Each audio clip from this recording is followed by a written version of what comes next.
today. We've got a small but awesome audience here live at this celebration of fine art. And we are looking forward to having many of you join us on Zoom and Facebook. And hey, we improved our backdrop a little bit so you can actually see everybody a little bit better.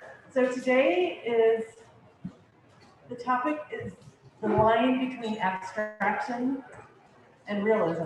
So we've assembled some of our most prolific talkers. No, I'm teasing.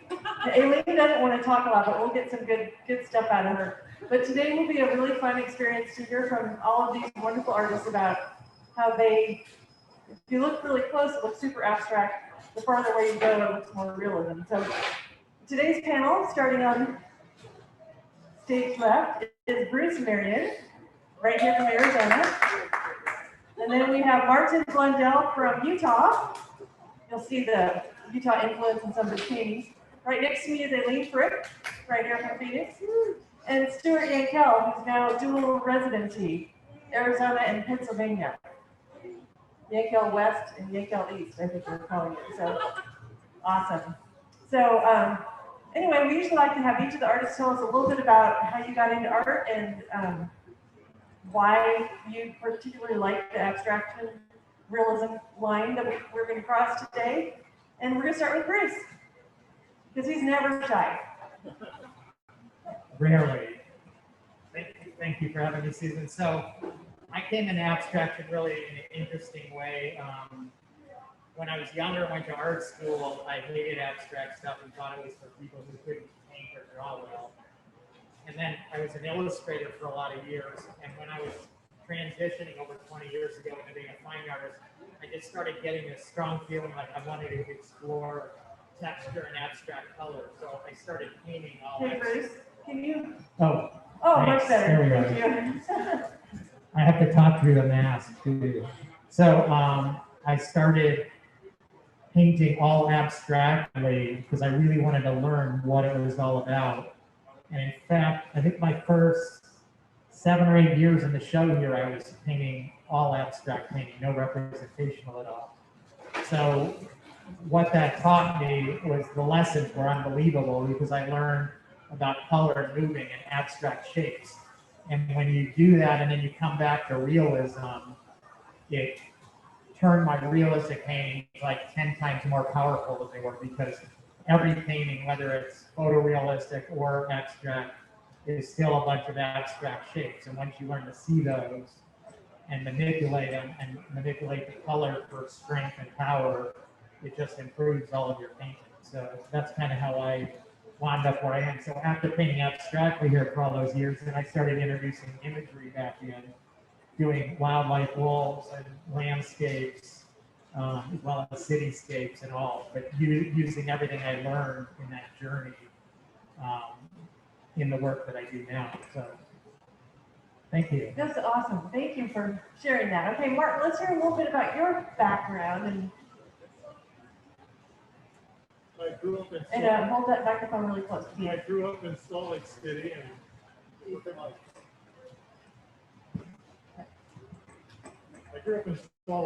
up in Utah, and went to the University of Utah and got a fine art degree back in 1975. That's a while ago. Can you hear her? Can you hear me? Put it on your back. This one? Trade this. How about that? Oh, that's a dead mic over there. Anyway, I graduated from the U, and I got a degree in drawing and printmaking, actually. And then I started a business. We worked all over North America and Europe in the high-end golf and ski markets, basically doing graphic design for ski companies, resorts, et cetera, et cetera. And that was a fun experience and a long journey in graphic design. So people always ask when they say, how long have you been painting? I say, well, painting like this only 5 or 6 years, but I had a long background in art, so it wasn't like I was starting from the beginning. So that's how it started. for me, but I've always been interested in art. I always did well in my schooling, and so it was a natural thing to follow a talent, I would say, that I had, or at least an inclination. And so I pursued that both on in the corporate side of it and now in the fine art. Like Bruce, my work is what I describe as contemporary realism. You can still see that they're landscapes, and primarily my work here is landscapes of the borderline of Arizona and Utah, and then up into Wyoming, Montana, Idaho, etc. But the difference is that I'm primarily making what I call general abstract marks in a landscape painting. And if you get a minute to look at these, you can see the abstract mark that people, when they view them, put it together in your own mind that, yeah, that's part of the landscape. But it has a tendency, at least for me, to be more interesting than traditional approaches to painting. Wonderful, thank you. And just to keep it extra interesting, we're going to add some rain into the mix on the tent, so you're going to get the total experience today. So if you hear a strange noise, that's the rain on the tent. Hopefully we keep the wind down. So Aileen, you have like an amazing body of work that you assemble. I mean, you take things apart and put it back together. Let's give them a little hint on what you do. Hi, so my name's Aileen. Hold it really close. Oh. My name's Aileen, and I do collage. I was introduced to collage by a teacher, an oil painting teacher that I just loved.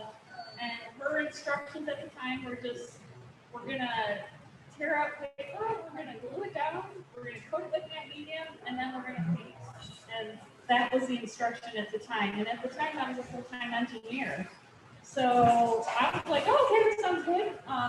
Did it, finished my first piece. The guy next to me was laughing the entire time. He's like, what are you doing? And I was like, I don't know, but this is fun. So I'm like throwing all these pieces of paper together. I did this piece, a reproduction of a Picasso piece.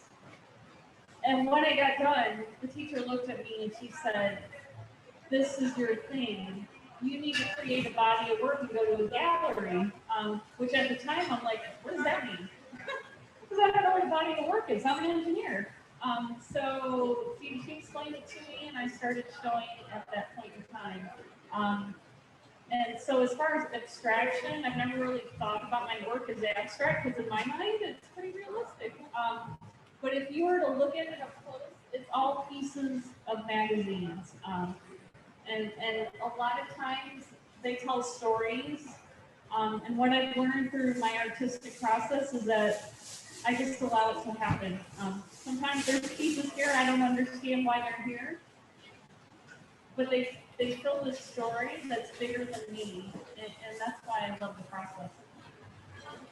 I love it too, and I save all of our really good art magazines for Aileen, and I'll call her and say, I have a big pile of mine, because all of this is coming directly from the torn paper, and then you do also paint over too. And a little bit later on, maybe we'll talk about your inversion pieces. Oh, yeah. Okay. So I'm going to step out from in front of Stewart's work and have you meet Stewart Engel.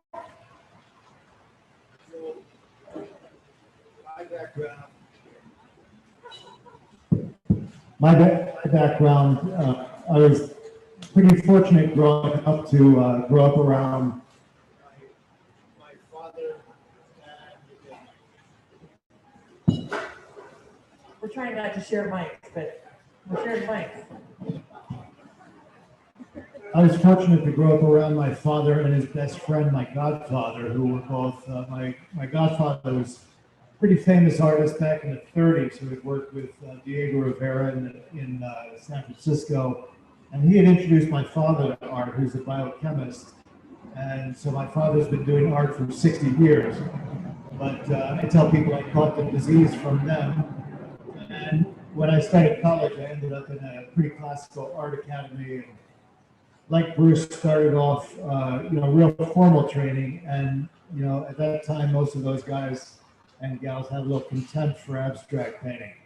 But over the years, you begin to see the seeds that are planted, even going back in history, like a famous portrait painter, the sleeve would be so abstract that, to me, that was some of the early birth of abstract painting. And, painters began to recognize that freedom in the work provides this kind of whole other realm of appreciation of the language. And when I first tried pure abstract painting, it sort of reminded me of riding a bull, because in a way it's like you don't have anything to hold on to. So it's not that you know that you need to paint a hand or a tree. You're only relying on kind of your instinct and making the painting sort of come to peace just by the raw elements of the language. And I also have always pursued this idea of trying to understand natural vision. And I think in so many ways we have this combination of focus and periphery that exists in our natural vision. So in this tango painting here, you can see that the focus is sort of orchestrated to his face and to some of the other details, but then it sort of breathes out into the abstract and into the peripheral vision. And together they sort of create that effect that I think we're more trained to think like cameras these days, but I think in a lot of ways we have a pretty abstract aspect to our vision as well.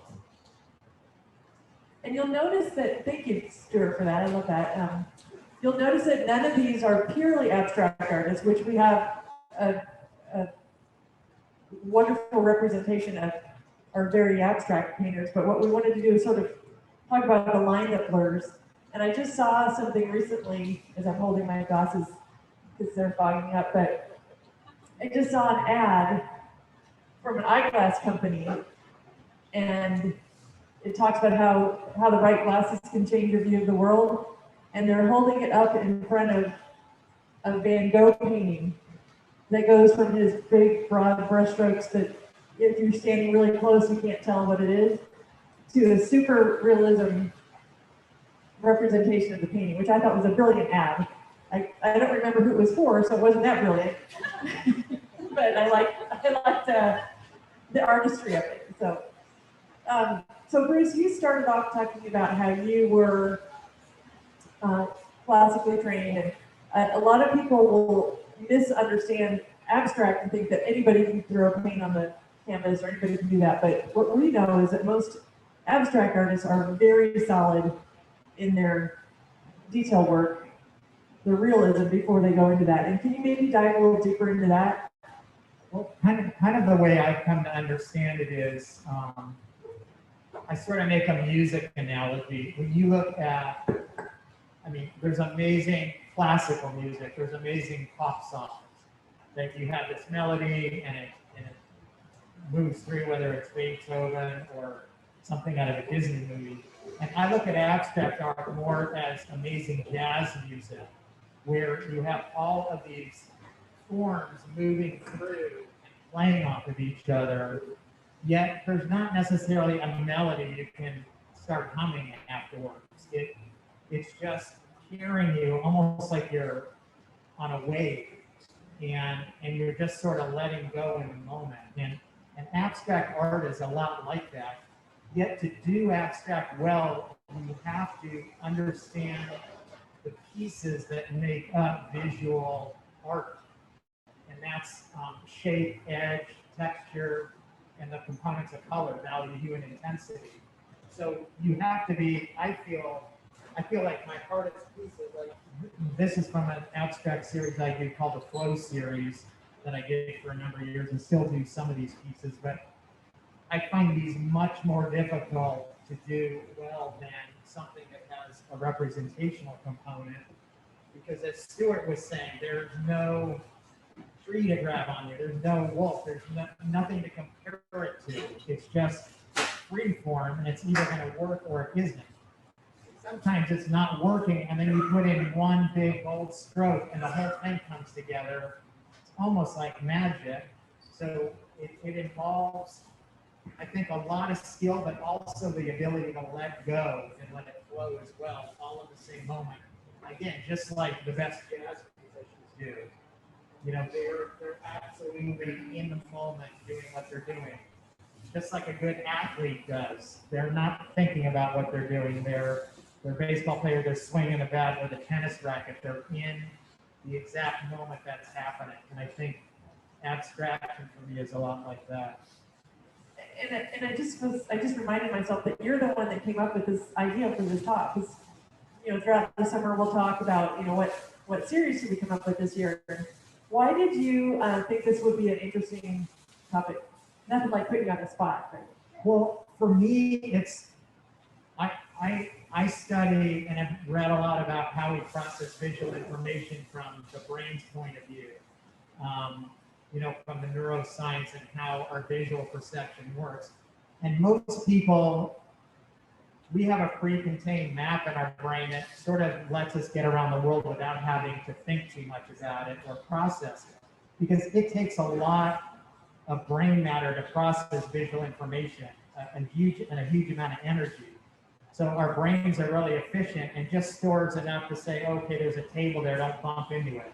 But it's not like we look at the table and go, oh, the legs are this width, the color value is gradating from a cooler color here to a warmer there, the edge is doing, you don't do any of that because we'd never get around the world that way. I mean, we'd all be fried doing that, but artists do that. We look at the specifics. So I'm always fascinated at where is the point where this is abstract, at what point does it turn into a rushing river or into an ocean wave or into something else? I love that line between the two, and I find it fascinating to play on both sides of it. Really interesting. So Yeah, that's where my interest comes I love that. Well said, Mr. Marion. from. Thank you. It's like you teach art or something. He does have online classes. All right, so Martin, one of the things I love about your work is what you just talked about earlier, the lines of abstraction. I mean, and again, up close, I can't tell from here that those are trees, but the farther back, and maybe our audience after can come up and look closer for those of you who are here, but it's really, for me, I love the play of the lines of abstraction versus I know that's a landscape. And I think your analogy, Bruce, was really good too. Like, how many of you can do those things where the words, the letters are out of place, but you can still read them? Because our mind does know how to put it together. So I'm going to delve into that a little bit more. People come through the show and they look at the paintings, and I explain to them that I'm at the intersection of reality and memory. I start a painting by going someplace, take some photographs, make some thumbnail drawings, compositional drawings, if you will, and then do them in the studio. I paint with a brush, a big brush to begin with, smaller brushes for a while, and then about 2/3 of the way through the painting, I abandon my resource material, the photographs and the drawings, and I finish the paintings by memory. That causes things to happen in the final product of the painting. When your memory takes over, recapitulating, if you will, the things you've done, the things you've seen, the preparation you made, the drawing, et cetera, et cetera, et cetera. And for me, it seems to be almost an unconscious happening to use a lot of complementary color. And so I think that's helped my landscape painting because it sets up such an interesting contrast between what yellow does when it's matched up with purple. And so those things seem to be intuitive to me a little bit. Maybe it's because of my training, etc. The other thing is by finishing the paintings with a palette knife when I discard my materials. A palette knife is a clumsy tool for painting with, really. But it's beautiful at making abstract marks. And so by using the brushed on version and then finishing it with a palette knife, it all of a sudden makes these strokes in a tree, which a lot of people think paint a tree, paint a trunk, throw some branches on there and leave. These are just marks, but they have a light side, they have a dark side, they have complementary color going on. And so all of those things that really maybe are formal training, if you will, come out mixed with intuition and memory. And I think that's the success of the paintings, because they are realistic paintings. But like Susan said, when you get up close to them, these marks are anything but realistic. Yeah. And I'm so glad you brought up color and value, because Martin is one of the things I do love about your work is that the complementary colors. They just draw your eye in, and they speak very vividly to me. And then the values you get for the light and the dark. Again, you're defining the tree by color and value instead of strokes. Right, their color and their value, and they're generalized in the shape. Most of the time, if you go out in a landscape, and not this landscape so much, but a landscape where there's more contrast, the desert sometimes can get lack of contrast. You look at a tree, it'll be very dark in the landscape. And the tree will look like a spot, rather than our preconceived ideas about how things look and how they're made. Kind of back to we don't dissect every bit of something when we look at it. Our mind interprets that. So I think we're going to try this. If it doesn't work, we'll steal Stewart's. But I think it was sometimes just need a battery. So another thing behind a lot of your work there's words kind of hidden in there, and you touched on it in your introduction that sometimes you pull a piece of paper that has words and you don't know why, but it all comes together in the end. Right. I think that's kind of a cool part about your work. Yeah. So I don't when I'm collaging a piece, I'm looking almost like it's my paint palette, and I'm sitting on the floor and I've got a pile of paper, and eventually it becomes shreds of paper, and I'm just gluing. I'm gluing if it mimics what I'm trying to do. If I want flowers, am I going to find a pattern that represents flowers? Or this bar scene, there's a test set here. You can't see it from where you're at, but it looks like it could be bottles. And so I'm just looking for color and pattern and also texture. I can really, I create texture, and I'm just trying to build a piece, kind of like the Impressionists, but with paper and paper references. And so as far as the words, I really don't see them until I start painting. And when I start painting, I'll read through, and if I see advertising or if I see something that's distracting as far as like it doesn't add meaning, it doesn't add positive meaning to the piece, I'll paint it away so you can't read it. And so oftentimes, though, I feel like I'm putting a puzzle together for somebody, or a story, and I don't know what the story is. And that's what I really love about my pieces, is that I'm on this journey. I don't know what it is. It's very straightforward as far as what I'm creating, because it's based on photos I've taken. But the stories sometimes are so profound. It's really hard to describe. Yeah. And definitely, as we always do at the end, we'll tell you where everybody's studios are, because you have to take closer looks at all these.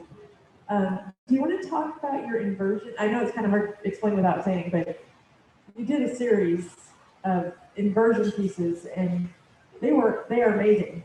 Can you tell just a little bit about those? Yeah. So I was trying to challenge myself. I painted my house gray, like a light gray, and I had gone from like a warm tan to a light gray. And as simple as it sounded, I'm like, I need to do something with my art so my art can go in my house better. So I started looking through filters in Photoshop. Like, I want to find a filter, change my color palette, and make it interesting, and make it go. So I found this inverted color filter, which is basically like the camera negatives. When you would look at negatives in in sunlight and how all the colors are flipped. I used a filter like that, and it made all of the photos I was looking at really dreamy, and I really, really liked it. So I've been wanting to get a little more abstract, and I'm like, oh, this is the perfect thing. Like, I have a show, I'm going to do this, I'm just going to make everything in this negative color filter. And what I realized is I got my photos back from my photographer because I was being featured in the American Art Collector magazine. And for a moment there, I'm like, ooh, I wonder what happens if I take this photo of this painting I just finished in the color negative, put it back into Photoshop, what's going to come out? And when I did that, my work looked just like this. Like, it went from being negative color to like photorealistic, which was not what I was trying to do because I really was trying to get more abstract, but it was a fun exercise. And then there was an app on people's phones that you would hold in front of her, like almost like a super neutral palette, and you do the app, and you'd see it change right in front of you. Very cool. I love artists. They're always thinking something neat. So okay, Stewart, you have completely abstract work, and then you have your fingertip pieces that are blurring the lines. What do you like better? I mean, truth is, I love them both, so it's like picking if you like you or Jake better. Probably Jake. But interesting, it was 2 years ago, I think, I had suggested a topic to Susan about strength through diversity. And somehow there was a typo in the catalog, and it came back as strength through adversity, which was a whole nother topic that evolved tremendously. But I guess in my work, having grown up around a lot of contemporary art, 19th, 20th century, my father and my godfather, and then being exposed to everything from the Greeks to the Egyptians, the Asian artists, and then all up through Europe. It wasn't really till the 20th century that everything sort of fell off a cliff, and all the kind of realism was sort of set aside in a way. And you had a whole century of just pure abstract painters, and that really mirrors so many other traditions. So that you have, in psychology, the rational and the irrational, or the conscious and the subconscious, or classical music and jazz music, where you forget the written page and you're just free form improvising. So I guess, I've always loved the idea that nature seeks a balance, and I think as artists, it's sort of our role to kind of pay homage to all the great traditions, and yet to kind of, add our own freedom and experiment, like Eileen was saying, and, sort of breaking through that rational mind, but to somehow, find the course that all of these traditions sort of are standing with, and we try to bring that another step further. So it only seems natural to me to kind of find that fusion of the realism and the abstraction, and you have the masculine and the feminine, and I guess in this case the feminine would be the rational and the conscious, and the masculine would be the irrational and unconscious, and Susan's standing right next to me. I'll play it out like that today, but It's pretty smart, isn't it? Yeah. so. Well, that's good. And I like your reminding us of the art history and when things changed from everybody painting realism and very tight, very detailed. Who really led that, in your opinion, that transition to the abstract? Well, you even take a painter like Joseph J.M.W. Turner, the British landscape painter. This guy had done, I think, like 40,000 years of watercolorist. He did oil paintings as well, but his studies were just so extraordinarily prolific that he ended up coming upon things that I think a lot of contemporary painters look at it and say, wow, this guy just was breaking through, in so many ways. And certainly when you get into the early 20th century, a lot of people just took that diet off of realism. But I'm always fascinated with how you see that seed, like I was saying earlier, coming from all the way back when, where you could tell the painters were just like, all right, this sleeve on this portrait is just the best part of the painting. Yeah. And even like in Turner's day, all those studies weren't even really considered real art, because real art at that day in the late 19th century had to be finished and detailed. So his work was just kind of cataloged and put in closets, and today they're considered just pure masterpieces. Right. And he had actually done a series of pretty saucy, evocative pieces at the brothels in London, and the guy that cataloged his work burned them all because he thought they were too Too racy? Yeah. Oh, That's what the art history book. yeah. Right. Never heard of painting or drawing. So, yeah, and I think it's interesting how what you've talked about a couple times now with like the sleeve being loose, abstractive, and again, Vincent van Gogh, I mean, he's an impressionist, but his work, there was a lot of the loose qualities, or he played a lot with color, like with Martin. I think of Van Gogh and the complementary colors were a prominent theme. You bring that up. I was reading an article recently about Van Gogh. You see his paintings when he was in the asylum, and in his room, he was painting these. They look like blue walls now and yellow. But I was just reading that they discovered that he was using a paint. The walls were really purple, and over the years they faded to blue. So his original intention was purple walls, yellow sunflowers. I think that's an interesting sidelight of how things have changed and our impressions have changed so much. I mean, you talk about this continuum of realism to abstraction. It's happened historically. You take the Impressionists when they were painting about light. That was the thing they were painting. They were trying to paint light.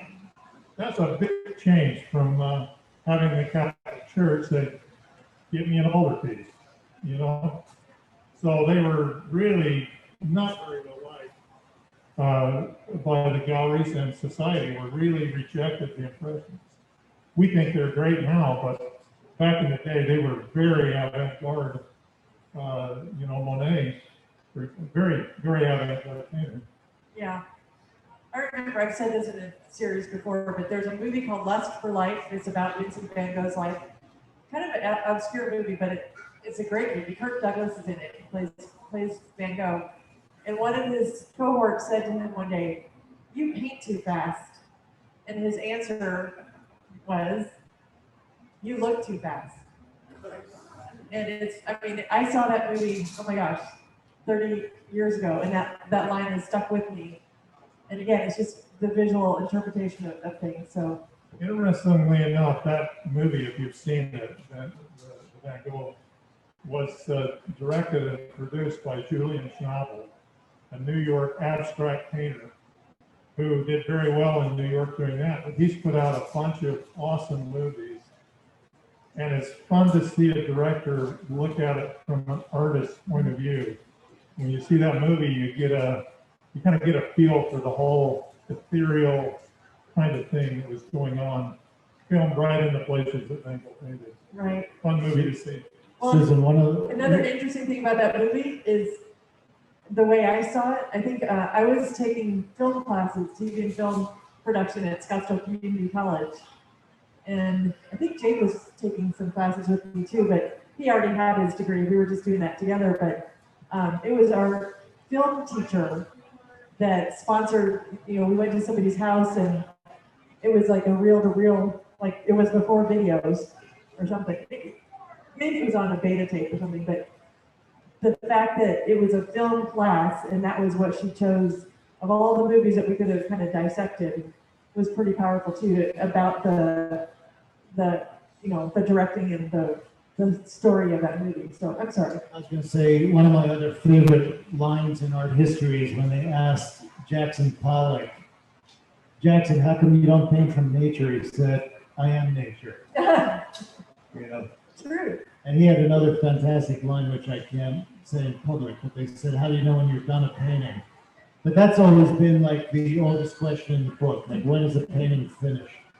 And the answer to that question has changed over time. You know, like we were saying, Turner had, wasn't even allowed to show his works, and today we're kind of just pushing the evolution to try to.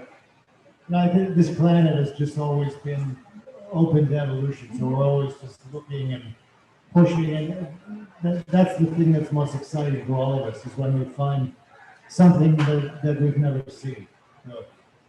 Absolutely, and that's why going to museums is always such a rich experience. And then, walking through the Celebration of Fine Art is like a living art museum, and you get to interact with the artist. So one level up from that, but it just every day is a new adventure when you have art to look at. It really enhances and enriches your life. Before we move on, do we have any questions from anyone here or Facebook? Nobody's checked in and asked questions. Okay, I always have to check my time. So, do you feel like, this is for everybody, like a couple of you talked about have done realism in the past and now more the abstract or the crossover. Do you feel like you will always continue to evolve in how you portray the world through your artwork? I think art is about, for me, it's about learning and evolution. I think if all of us look back on our younger selves, I'm looking to see if there's any little young people. Well, I'm in my 60s now, and I look back 30 years ago, I'm a much, much different person. Hopefully a little wiser, hopefully a little smarter, all those things. And for me, if my art hasn't evolved, then it's not growing with me. It should be a reflection of who I am, what I'm doing. So I've probably been through 3 or 4 different bodies of work since I've been in this, 3 or 4 bodies of work since I've been in the celebration alone. Because, and it's a little bit mind spinning in a way, but I can't not do that. It's just not part of my makeup. I love to learn, and on the other side, I love to teach as well. But if I'm not doing that, it's like I'm not breathing. So I've got to evolve, and it's always been a natural progression. It's not forced. It's like you take one step in one direction, and all of a sudden that leads to a new vista, and you follow it. And some lead to dead ends, and you leave that alone, but others lead to really exciting things, and then I'll pursue that more. So it keeps it alive and exciting. And are most of your classes that you teach, are you presenting a certain type of art, or? So I wanted my teaching to reflect who I am and not teach. I wanted to teach and be real. So all of my classes, I so far have over 45 of them online. I've been teaching every single week for the last 8 months. And for me, it's about sharing my love with the world, because my dad was my first teacher when I was little. He studied art. But I equate it to taking my students on a journey as if we were traveling around the world. Like yesterday, we did a painting of Monet's water lilies and really studied what he was doing with color and broken line. And it's fascinating for me to delve into these different areas. So I teach what I do, but I also teach a much broader range. Like we'll do landscapes, cityscapes, animals, abstract. We've done master studies of like a girl with a pearl earring, Vermeer, and really understanding how he's dealing with light.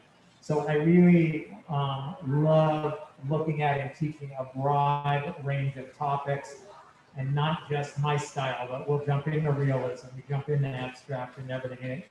It's just so exciting.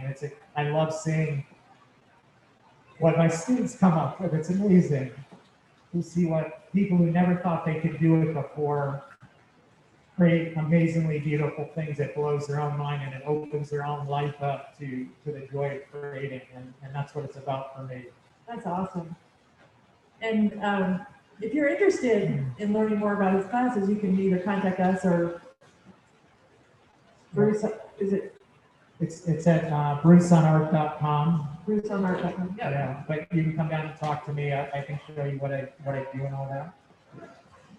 It's people always ask if Jake and I are artists, and we have artistic values to us, but we're not artists. But one time I was painting and I was like, oh, this just feels so powerful. Like you can create whatever you want on the canvas. Mine weren't as good as I would have liked, but anyway, it's still fun. Still freeing. Anyone else about evolution and inspiration?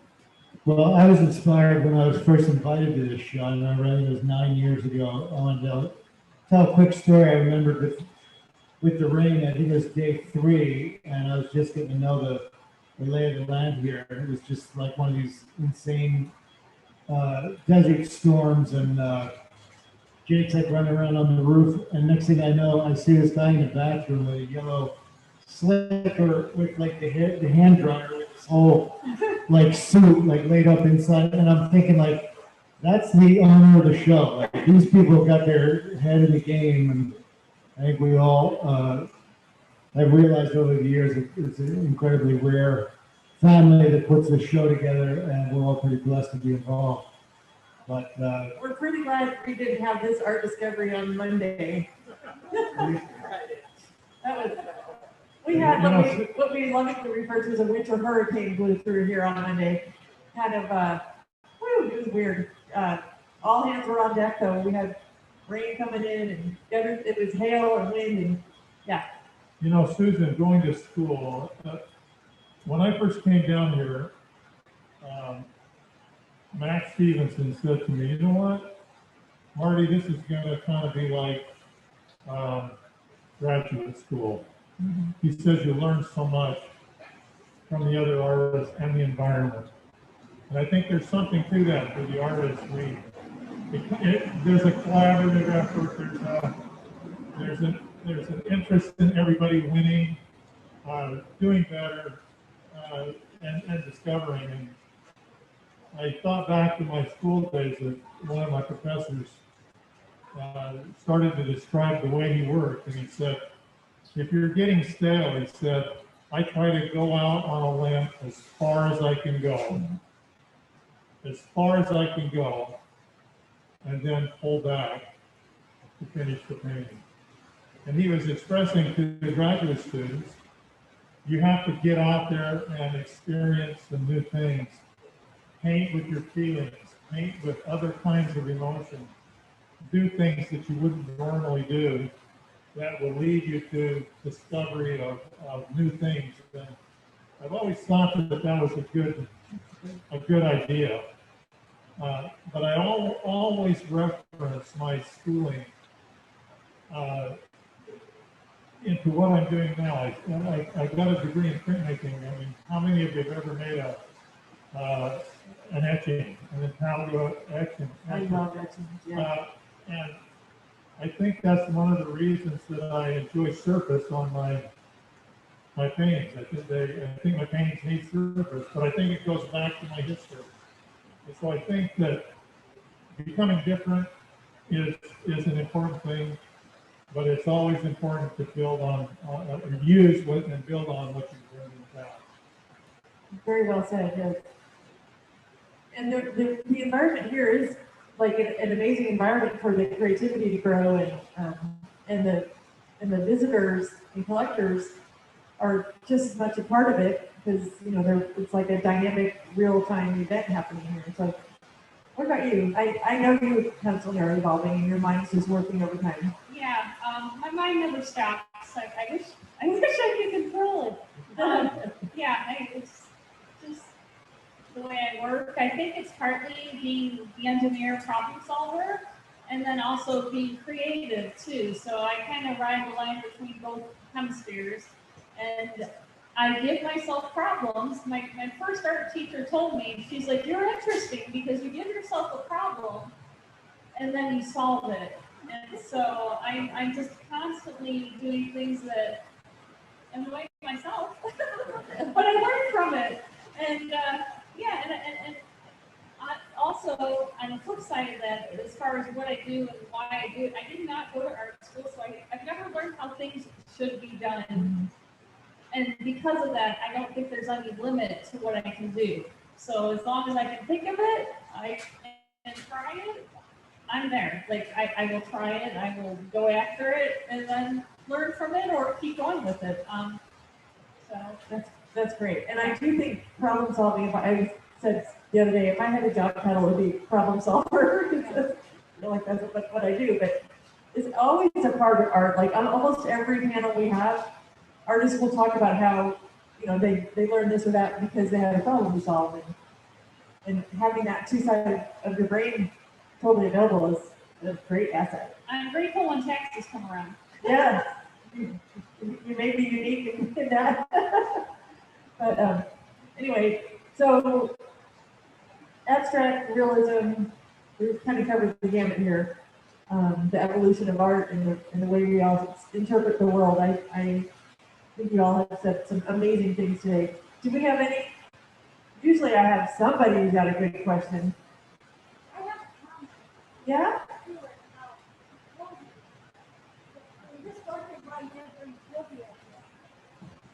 Just wondering why you didn't bring Kobe up here. Oh, Kobe found a new home. Didn't he? No, he's here. Okay. Yeah, no, just limited space, but I've been painting musical and dance themes and kind of motion in my work, so people have encouraged me to paint sports. And in my gallery over there, I have what's called the men's section, which is one wall of sports painting. And I tell people that everything else is the women's section. But I just wanted to give a quick anecdote as well. Who was that photo you showed me of a guy that had done the show like in the very beginning and had like these huge brushes in his hand? And you showed me like a little sketch or a photo of a guy that had. Doug Carlson, maybe? And you said it because I put bamboo on my brushes, and so I have these pretty kind of kinetic, gestural, like physical tools that I work with.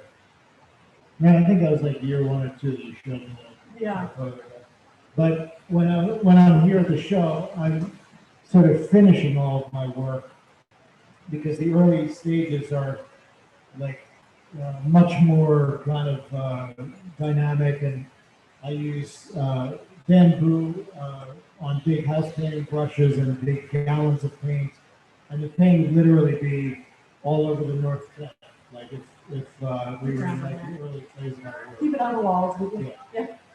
And I'll also pour the paint and sort of enjoy like the aqueous nature of the paint that you get when you work flat. And so abstraction brings so many new elements into the language of art like that. And you do something unique here. I touched this painting, and we don't always encourage that, but this is on plexiglass, right? So maybe last 20 years I've been painting on 2 sides of a clear acrylic panel, like an industrial plexiglass. So I start the back, and then I work onto the face as well. And so like with Kobe, when I started on the back, I had to look at an image of him dunking with his left hand instead of the right. So that, it brings another learning curve into the process, but it's been pretty fruitful. I painted it paint forward, but on the backward. And I couldn't even imagine painting the paper. It was basically, like, who does that? Anyway, so, A lot of teachers here will get you go. yeah. My spare time. Okay, so the rain is coming down. It's very nice, very calm. Can you hear it? Those of you at home, can you hear the rain coming down from the tip? So I think that we'll wind up, but I'm really grateful for this talk today. And one of the things that was sort of a natural evolution of how this whole show works was doing the Discovery series, which I think this is our 6th year maybe of doing these, because we have such amazing, talented, wealth of knowledge people. And every Friday when we bring them together, we learn something new and exciting. And even last year, after closing early, we had a few sessions we hadn't finished. So we thought, let's just do them online. So we did once a month throughout the whole year, and we'll continue that. And we hope that, we can continue to share awesome information with you and that it has value to you, the viewers.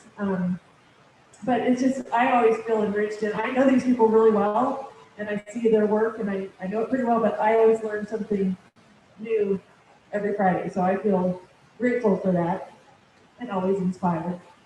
So thanks to Bruce, Martin, Aileen, and Stewart. And I will tell you where they are. Stewart is located in the north tent toward the Haven Road end, and conveniently located right next door is the lovely Aileen. So there, you can get 2 for 1 down there. Do 2 views for 1. Martin is on the north end too. If you go down this front aisle, he's to the right. And Bruce, we have to keep him separated. He's over here on the south side. And he's about midway in a pod space. Do you want to all say what your studio numbers are? Since I don't tell you, you know what they're? 151, 156, and 157. 110. 241, 242. Yeah. None of us really know. We just know how to find it. But we do have programs available for you, and we'll try to shoot a little video too to follow up with this. I don't think we'll do it live, but we'll do a little video of each of their studios and pop that on Facebook in the next couple days. So thank you all for being here in person and online. And next week is the making of a monument or something like that. Art sculpture.